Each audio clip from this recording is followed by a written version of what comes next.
Greetings, it is Dr. Jimmy. It's been a little bit of time since I've had a chance to chat with you. Well, today is Friday, May 26th, 2017. And before I continue, because everyone wants to know, at least some people want to know, today's t-shirt is this lovely Primal Scream Halloween Horror Nights 1998 from Halloween Horror Nights 8. Primal Scream at Universal Studios Florida way back then, 19 years ago. Man, that shirt is older than some of you watching, I think.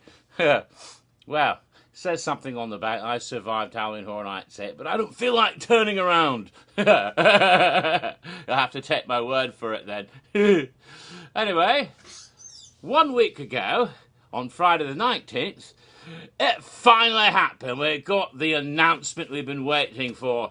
The Shining, coming as a haunted house to Halloween Horror Nights 27 and also to Halloween Horror Nights 2017 at Universal Studios Hollywood. A maze there. So we have a house in Orlando, a maze in Hollywood for The Shining. It was finally confirmed. Now, wasn't too big of a surprise last week because some of us have been thinking about The Shining for some time. To be perfectly honest, just about every damn year for the past, I don't know, maybe 7 years or so, or 5 years or so, since IP started becoming the thing, someone always brought up, why don't they do a Shining maze? That's the one they always bring up, a Shining maze. Except usually, on one of the forums, the silly person misspells it. So it says, why don't they do a Shinning maze? Oh, you mean like The Simpsons, Treehouse of Horror, the Shinning? Yeah, all right.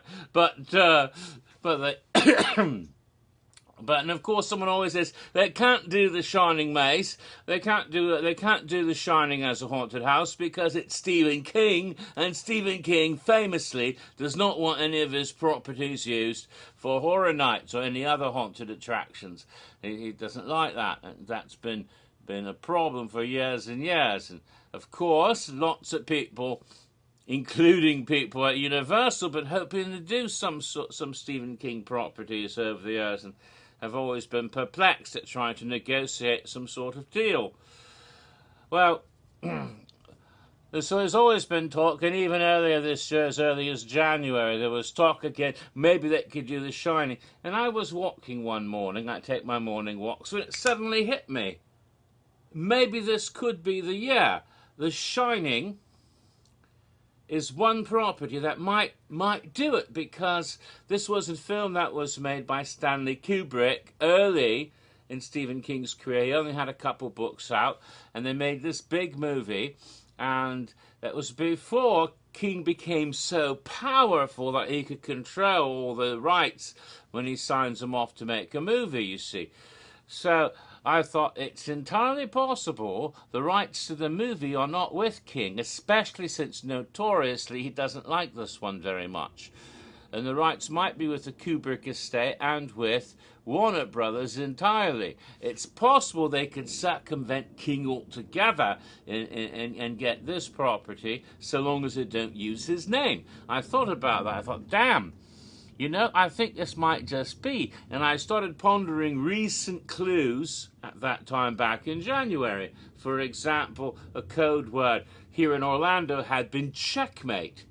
And I thought, oh yeah, damn, that's what you say when you take a king. And a code word in Hollywood had been Charles. And Murdy said the house that Charles was for had a scene that was so iconic that when you saw that scene, you knew what movie it was right away. It was totally associated with that movie. But it was so difficult to realize in real life. It was just extremely difficult. And he'd gone through like multiple ways of trying to pull that off, and he couldn't quite figure it out, and he was still working on it. And also he said he couldn't believe they got this IP. And I said, damn it, that sounds like The Shining. The elevator with the blood, you know. It sounds so much like he's talking about The Shining. It could be. And the code word he used was Charles. And then I started thinking about the movie, because I've seen it a lot. And I realized, wait a minute, one of the weird little things in the movie that's not in the book, when Jack goes to the Overlook and he talks to Stuart Ullman, King calls him an officious little prick. He's pretty much the same in the movie. And Stuart Oman says, oh yeah, that previous caretaker went mad and slaughtered his family. His name was Charles Grady. Of course, in the book, it's Delbert Grady. Then later on in the movie, but only in the movie is he called Charles Grady, later on, when Jack meets Grady as a butler, and he says his name is Delbert, not Charles, and he also tells Jack he's always been the caretaker, he's only a butler.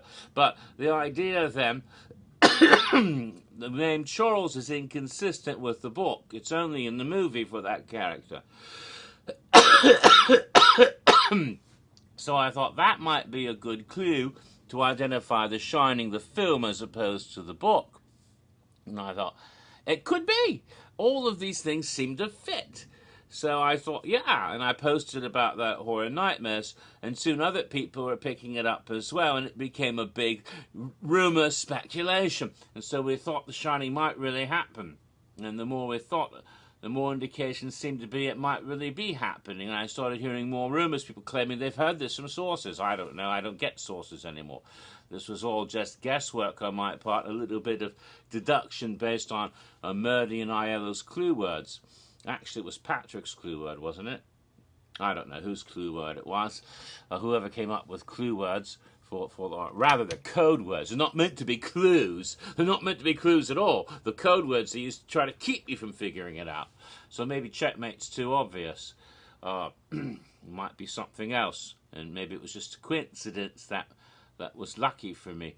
But anyway, we thought it might actually be happening, because this might be the year they could pull it off, and God knows Mike would like to do it.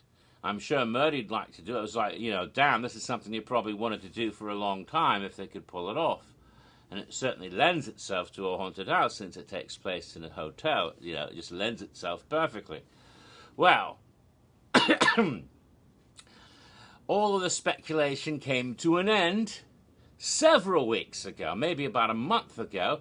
I don't remember the exact date, but boom, on a website, apparently there was an email involved too, an email that was sent to travel agents in the UK to help them prepare their clients for packages to Orlando for Horror Nights. And it gave a blurb that The Shining would be a haunted house at Horror Nights. And it gave a little blurb, and then had the logo, The Shining, the logo from the movie. And it was Stanley Kubrick's The Shining. No mention of King whatsoever. It was like, wow, it's confirmed. But it was in this email, and it got leaked out. And it was actually on a UK website for a little while, apparently. But then once we found it and it got spread around through Twitter and Facebook, and everyone saying, oh my God, they are doing The Shining, then it all disappeared. It got taken off that website. It was an official Orlando website, but for the UK, not for here in America. So after it disappeared, everyone's running around saying, well, they'll probably announce it any minute now. But we waited, and a week went by, and another week went by. Then finally, last week, Friday at noon or so, suddenly it was announced. So finally they announced what we'd already known for a couple of weeks. For sure, because of the leak that had happened. In the interim, people are beginning to wonder, maybe it fell through, oh my God. But no, it is true. The Shining is here. Shining's coming, both parks, both events. Don't know why they delayed the announcement so long, since everyone already knew about it, but now we know for sure it's happening. So we've had 2 house announcements for Orlando, and 1, yes, only 1 for Hollywood, because they still haven't officially announced American Horror Story for Hollywood yet. Even though Murdy's confirmed it's happening, the official announcement for the website, for publicity, Twitter, all of that, and if you go to the Horror Nights website for Hollywood, it only shows The Shining. So the full details of that house are still a mystery, although some people think it's just Roanoke and not the other 2 seasons of Covenant Asylum. But we don't know yet for Hollywood. But they've only had 1 official house announcement, because they have that on the website. They've got that on both websites. They've got videos up at YouTube, lovely videos showing scenes from the movie.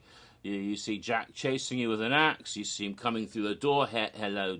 Here's Johnny. You got the Grady twins, play with you forever and ever and ever. And of course, red rum. You got the red rum sign on the door. You got the bathtub in room 237 and the creepy lady coming out of that. So all of that stuff, the Overlook Hotel, all that's been shown in the videos. Charles Gray put out a blog post on the official Universal blog explaining they're going to try to make it like the Overlook is the villain.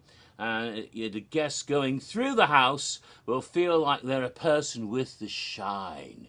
Yeah, so you're a person with the shine going through the Overlook, and so you're experiencing the sight phenomenon, and you see things, that maybe shouldn't actually be there, and it's going to be like, oh my God, did I see that or didn't I see that sort of experience they're trying to make you feel.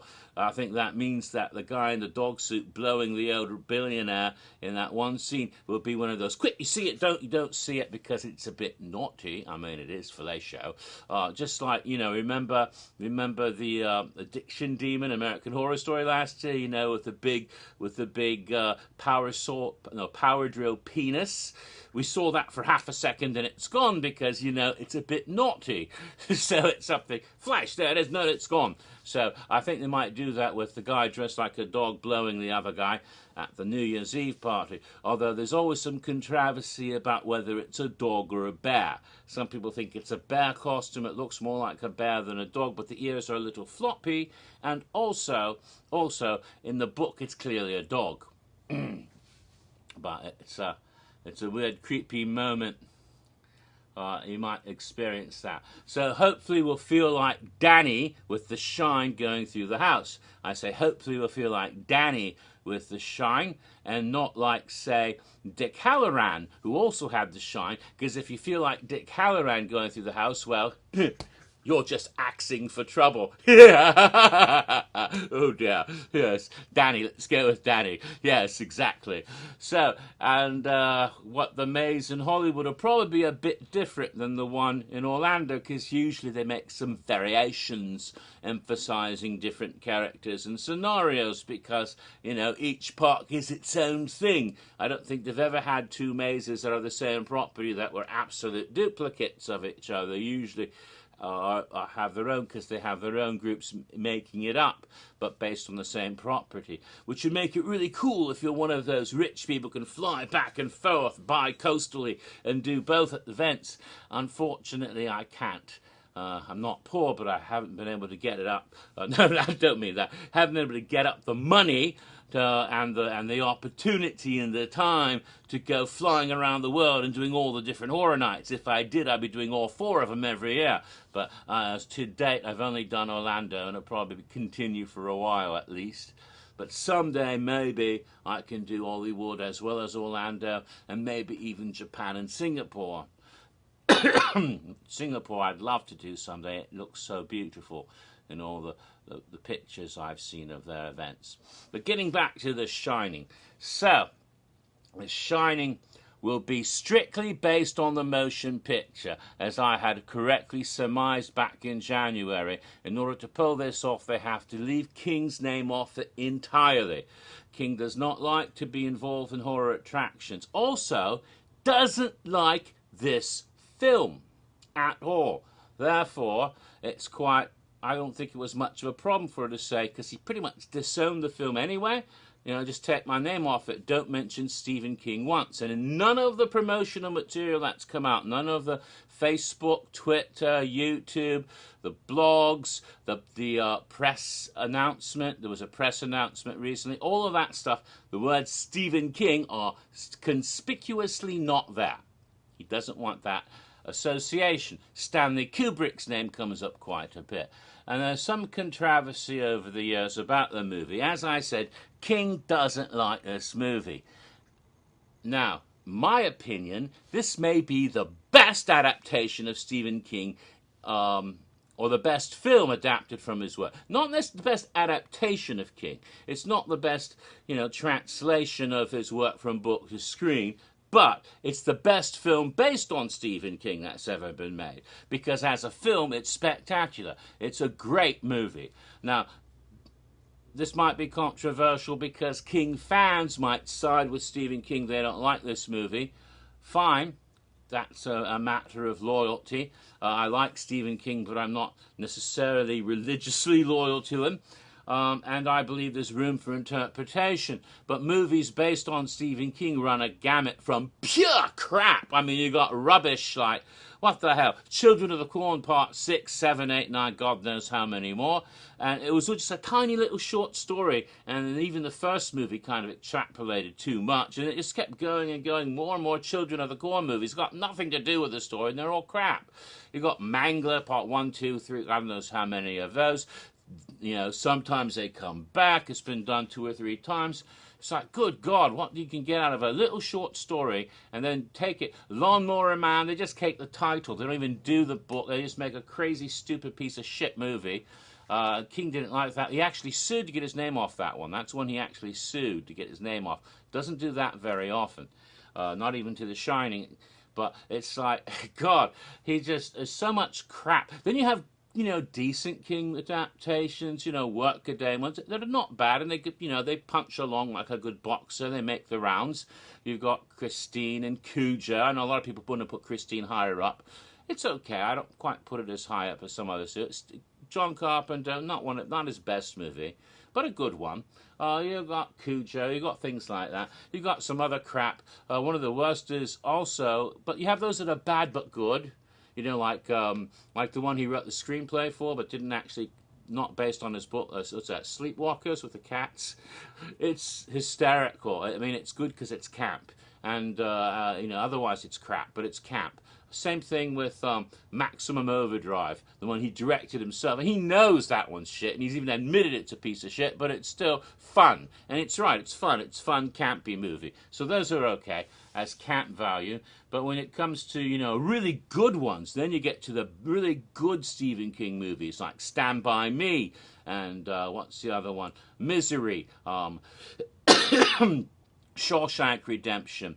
The television miniseries It, for example. These are really top-notch, the better ones. And at the pinnacle, Carrie, of course. That's really good. I mean, that's perhaps even great. Brian De Palma's Carrie. But then you have The Shining. And I put that at the tip-top because it's just a great film all around. And Stanley Kubrick, who directed it, is in the same category as Alfred Hitchcock or Akira Kurosawa. He's one of the best auteur directors of our time, well, even though he's dead now, but of the 20th century particularly. I mean, this is a man who had a vision, and he'd take a few years to make a film, and that's why it didn't get released, you know, every damn year, because he would just put everything into the film and be meticulous and make every single thing perfect until it's exactly what he wanted. You know, he's a real artist as opposed to someone just making a picture. You know, film is collaborative, but in this case, you know, his personality was very dominant over the entire thing, and you know, so his films, they're a level above other films, pretty much. You know, films like The Shining, but also, you know, Full Metal Jacket, Doctor Strangelove, Clockwork Orange, yeah, 2001: Space Odyssey. His films are in a different category. So yeah, this is a great film, but is it as great as Stephen King adaptation? In that sense, perhaps not. But there's a lot of mythology that is built up about this movie.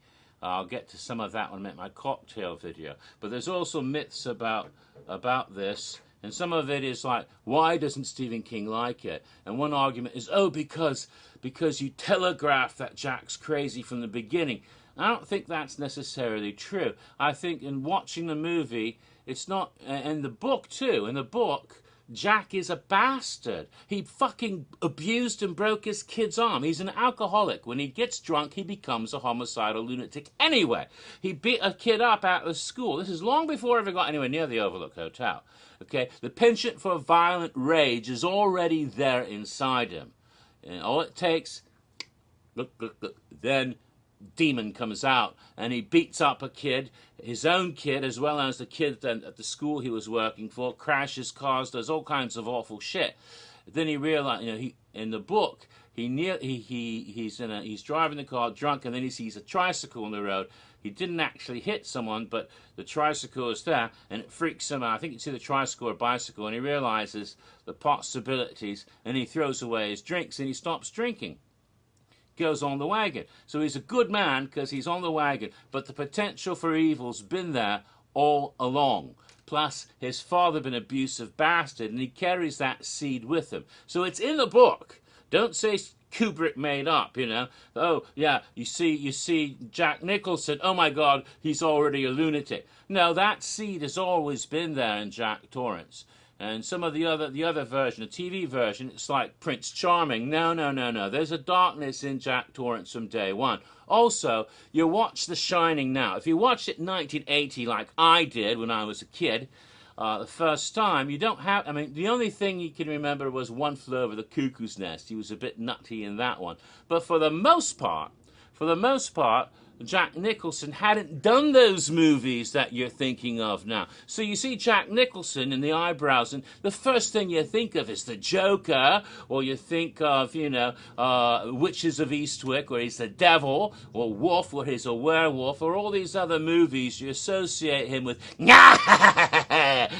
So that's what you're thinking, and so to you, he's already fucking crazy, and he's a homicidal lunatic right away. Oh my God, get that kid and girl out of there. Don't even let him go into the hotel. No. In 1980, he had played a lunatic. Well, the guy in Cuckoo's Nest wasn't even crazy. He went into the asylum, sane, to try to find out the abuses that were going on there. Ends up getting lobotomized. Ooh, I spoil it. But so he actually was pretending. So the fact, maybe Chinatown, but he didn't really have that whole stereotype of how many crazy whack jobs he'd play. The Shining kind of made that happen later. So actually he got cast in these things because of The Shining years later. But when The Shining was new, that baggage wasn't there. And so seeing Jack Nicholson, it didn't immediately pop in your mind, oh fuck, he's a loony, because he didn't necessarily have that at that time. You have to remember that. Also, the idea that King hates the movie because they screwed up the characters. I'm sorry, I've seen a lot of King movies where they screwed up the characters or changed them tremendously from the books. I mean, in the book, Carrie is a fat girl who's dumpy, not very pretty. She's actually not even very nice. She's if you read the book, Carrie in the book is not the same person as Carrie White, Sissy Spacek in the movie. Also not the same religion. She's like a whack job fundamentalist, cultist sort in the book. In the movie, she's like some kind of a pre-Vatican II Catholic extremist. I mean, there's no statues of Saint Sebastian in the book. Sorry. That would have been idolatry, and Margaret White would have thrown that on the bonfire, but not lock her daughter in the closet with one. No. So, let me tell you, very different. Lots of stuff in Carrie is different. I don't think Tommy would have asked, when Tommy asked Carrie out in the book, it's a shock because this is not a girl he would ask out. Sissy Spacek, are you kidding me? Of course he'd ask her out. She's actually pretty. There's a lot of stuff. The John Travolta character is nothing like the one in the book. Neither is the bad girl, the one that was played by there's a name, I forget her name. Nancy Loomis is the character she played in Halloween. I forget her name. She's got initials, but she ended up marrying the director, Brian De Palma. So this is De Palma's vision of Carrie. It's different from Stephen King's. Quite a bit different, actually. Quite a bit. But it's good, and King has never attacked this movie, even though they changed a lot of stuff. And you'll find that's true in a lot of his, movie adaptations. They've changed character dynamics, what happens in the movie. No, I don't think that's it either. What makes this one movie, and you have to also realize this is so acclaimed. Of all his movies, this is the one people always remember because, horror fans remember all the other ones, but general public know The Shining better than any other Stephen King movie. It's been parodied in The Simpsons and everything else.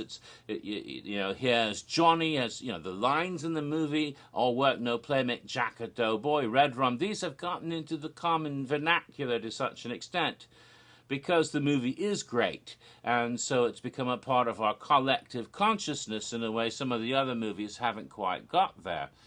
So, and I know it annoys King no end, because he does not like this version. He even tried to make a new version for television, and it wasn't all that good. It was really faithful to the movie. Oh man, it was like 6 hours long or something, and it's had the wasp nest and all this, the roque mallet, and all the stuff that was left out of the movie, out of the original movie, the hedge animals, and Danny's teenage future self floating around like Casper the Ghost and all of that. But it was terrible and not scary. Not scary at all. God. Sorry. Some books are better as books, I think. And Kubrick understood. One of the things King has complained about this movie is Stanley Kubrick hates horror movies. He hates horror movies, he's making fun of us. That's what this movie is. He said that actually a couple of times. That's not true. Kubrick had wanted to make a horror movie for a long time before The Shining came along. It wasn't something thrown at him. He wanted to make a horror movie. He wanted to make the scariest movie ever made. That was, in fact, he tried to do The Exorcist. When The Exorcist was Warner Brothers got the rights for The Exorcist. He said, I want to do that, but he wasn't able to get the deal, and so he wasn't able to do The Exorcist. And so he looked around and found The Shining as the next choice. He'd been wanting to do this for a long time, long before The Shining ever was published. Back in the early 70s, he'd been wanting to find a book that would make the scariest horror movie ever made. So to say he disrespected the genre is bullshit, because this is something, he actually loved horror movies. If you read some of his own books about the making of the film and books about him, other people who knew him and spoke to him, you find out that's not true. So King had the wrong idea there. Now, I think I know why Stephen King hates this movie. It's very simple. When they made the movie, the first thing King does is he goes to his typewriter and he tap, tap, tap, tap, tap, tap, and writes a beautiful screenplay adapting his novel. He spends out, just like Jack Torrance, working really hard, tap, tap, tap, tap, being bothered by his kids, trying not to get drunk and kill them, all of this stuff. There's a lot of Jack Torrance, by the way, there's a lot of autobiographical stuff about King's own life in Jack. Not too many people realize it. He didn't murder anyone, but there's, he had substance abuse problems. The whole idea of the fear or the loathing of your family interfering with your work as a writer, all of that was in there. Struggling as a school teacher when you want to be a successful writer, a lot of that stuff is in there. So that's another reason he feels personal about Jack Torrance. See, so he's tap tap tapping. He gets the screenplay, hands it over and to the production company. And then it finds out Stanley Kubrick has worked out a screenplay with a screenwriter separately and didn't even bother to read Stephen King's screenplay. Not that he read it and said, I don't think I want to do it this way, let's change that. No, he didn't even read it. Just rejected it without even reading it. That was the insult, I believe, that has turned Stephen King against this film. Because that's like a total fuck you to him. He said, God damn it, you tell me I can't write my own story? I mean, that pissed him off. And in conversations with Kubrick, King had that he's talked about, he's complained about, Kubrick didn't get the idea of the book because one time they called him up and he said, and Kubrick's like, well, don't you think it's optimistic? What do you mean? Well, if they're ghosts, that means there's life after death. That's optimistic. And King says, what about hell? What about hell then? And Kubrick says, oh, I don't believe in hell. And so to King, it was like Kubrick's totally missing the point. To Kubrick, it's like, I'm totally taking the piss. That's kind of what's going on there. So that might be something, because Kubrick could be an asshole. But the truth is, Kubrick didn't like King's ending. He didn't like the ending in the novel, and he wanted to change that especially because he felt it's an ending that's been done before. He thought it was a bit of a cliche. Now, I wouldn't go so far, but he has a point. I mean, when was the first movie about a scary house or castle and it ends with the whole castle getting blown up? Bride of Frankenstein, maybe? Back in 1935? There might even be earlier than that. I mean, it's been done a lot of times. You got the scary castle, monsters, ghosts, whatever, and it bursts into flame. Oh, House of Usher, that's Edgar Allan Poe. That's 19th century.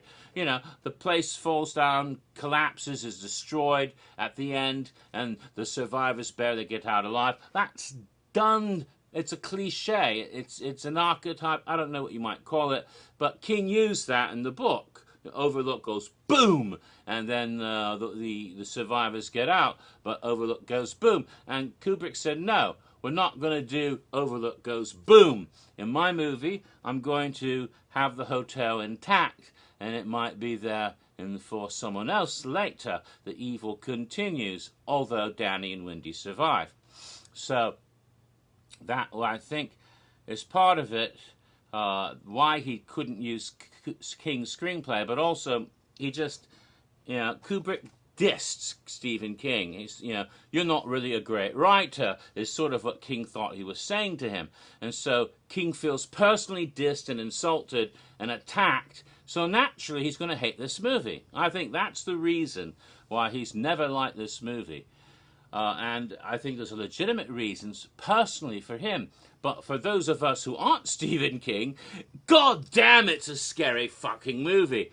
And Kubrick has done all kinds of strange little tricks to make you feel, if you're not aware of them, and you see the movie for the first time, it's like there's stuff you just, especially if you saw it in a movie cinema like I did, you get this feeling something's fucking wrong and you don't know what it is. And nothing creepy is even happening yet. That's why people said, oh, Jack Nicholson was scary from the beginning. Yes, you're scared from the beginning. And he's not pulling faces and growing horns or anything. You just get this creepy feeling of dread. Part of it might be the weird music, but part of it is something else. Something that just sort of puts you on edge. And I'll give it away. He was meticulous, and there are people on set who take care of continuity, and they make sure they go from one shot to the next shot that things are the same. You have a shot of a desk, you've got a pen holder on the desk, the next shot it's going to be there. But what if the next shot something's missing and there's no explanation for it, or something else is there, there's no explanation for it? That happens in Stuart Ullman's office. Not only that, the window behind Stuart Ullman is physically fucking impossible. When you go through the hotel and you see where everything is, that office does not have an outside wall. It has a kitchen on one side and a lobby on the other side and the hotel rooms on the other side. There's nothing around it but other rooms. There's no way it has a window looking outside.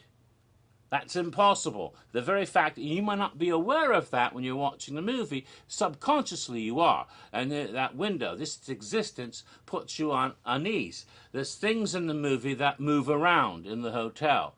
There's furniture that's in one shot, and the next shot it's gone. There's no one there to move it. Jack's sitting there talking to Wendy. There's a chair behind him. The next, you see Wendy talking, you see Jack talking. The chair's moved or gone. That's the kind of shit I'm talking about. And it's subtly done. Your attention is on them. So if you're not looking for it, you might not see it consciously and say, what was that? You don't say that because you didn't notice it. But in here, you did. In your subconscious, you notice something is off. You notice something's off, but you don't know what it is. And that makes you feel, fuck, what's going on? And it builds that dread and unease through the whole movie. There's a big fucking wooden sculpture in the Overlook lobby. Big driftwood sculpture. And Jack's throwing a tennis ball against the wall, and the thing is right there next to him. And you see it. And later in the movie, when they're running through the lobby, that thing isn't even in the room. It's gone. Where could it go? It's too heavy for the three people to lift it. It just vanishes for no reason. And again, you wouldn't notice that when you first see the movie in the cinema, or even on cable or Blu-ray, whatever. You wouldn't notice that unless you're really being, anal. But it happens, and there's shit like that. Jack's typewriter changes color from light to dark. And you know, and stuff like that. There's all kinds of weird shit like that.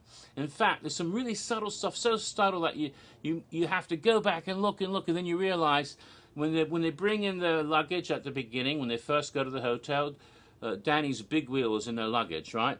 Later, he's riding the big wheel, and if you look at those two pictures carefully, you realize it's not the same big wheel. It's not even the same colors. One's like all blue, and the other's like all red. Not all of it, but parts of it are different colors. And there's the different things on the handlebars, like the horn, you know, it's not on the right side or something. I forget exactly what it is, but it's not the same damn bike. It changed. There's all kinds of shit like that through the whole movie, and it has to be fucking deliberate. Kubrick couldn't make continuity errors like that, not making a movie going over every scene by scene meticulously and all these people on set making sure continuity is correct. No, this was built into the movie to freak you out without you realizing it. And that's just one of the little things about this movie that makes it so amazing. Now, there's a lot of other neat shit, especially the mythology about this movie, all the wild conspiracy theories about this movie that I could talk about it all day, but I'm not going to because it's already been over a half hour. Because at some point, maybe tonight, maybe tomorrow, maybe next week, I don't know when, I have to create a cocktail for this movie, as I traditionally do. Some sort of red rum, maybe. And I'll make a cocktail and drink it, and while I'm drinking it, I'll start talking about the sort of stuff you talk when you're drinking cocktails and talking about The Shining, which are the wild conspiracy theories about this movie and hidden meanings beyond just a good horror story, which may be true, may not be true, may be a lot of bollocks, but it's fascinating stuff. So until then, and at some point I'll continue my Horror Nights history and finish talking about Freddy vs. Jason at Halloween Horror Nights 25. I don't know when either. But this is my announcement for The Shining, my reactions, and I'm jazzed, obviously, quite happy about the whole thing.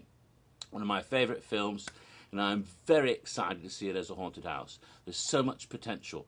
Hedge mazes, you know, baseball bats, kitchens, ice boxes, the beautiful gold ballroom with all the weird dance, you know, ghosts and spooks, and the bartender. If only they let us get cocktails at that bar. Because after all, if you got drunk in the house, it would fit the character, right? It would get you into the ambiance of Jack's mind. And anyway, no. So, until later, shine on, you crazy diamond.